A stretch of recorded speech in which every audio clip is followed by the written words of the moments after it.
Bonsoir à tous. Opération de salubrité dans une maternité. La soudure à la vie de Jean-Pierre et les Diables Rouges écrasent les piments.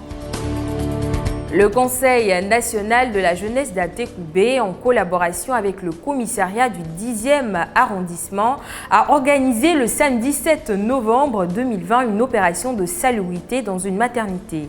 Selon les initiateurs de ce projet, cette action vise à offrir un environnement propre aux futures mamans qui s'y rendent pour donner la vie. Satisfait de cette collaboration, Plastide Kwame, commissaire du 10e arrondissement, n'a pas manqué de saluer les jeunes pour leur engagement à rendre leur environnement sain. Au terme de cette activité, le responsable du commissariat et celui du CNJ d'Atécoubé ont traduit leurs remerciements aux participants pour leur action pacifique et efforts en faveur du civisme et du concept de l'ivoirien nouveau.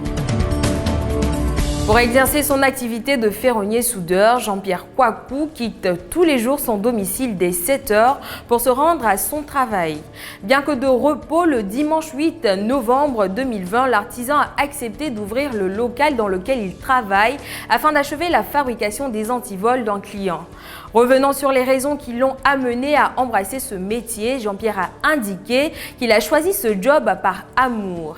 Spécialiste dans la fabrication de portes en fer, d'antivols, de hangars et bien d'autres, il dit gagner un revenu compris entre 150 et 200 000 francs CFA par mois.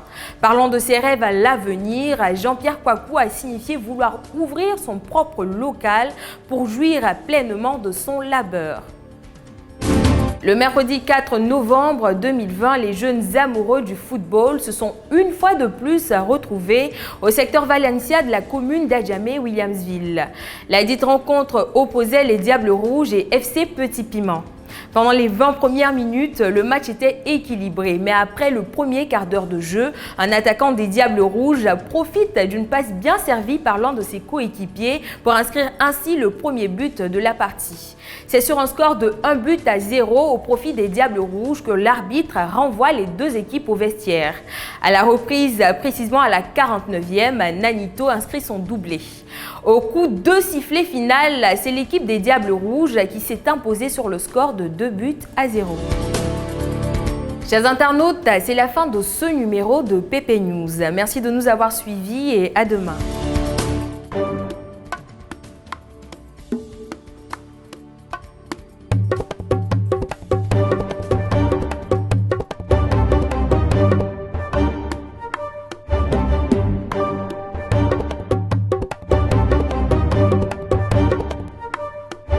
Chaque femme est différente. Dans son corps, dans ses choix. Elle avance dans sa vie, elle court, elle décide. À toutes ces femmes, Perfect offre une protection maximale avec son matelas ultra absorbant, doublé d'une barrière anti-fuite. Perfect, vivez l'esprit tranquille.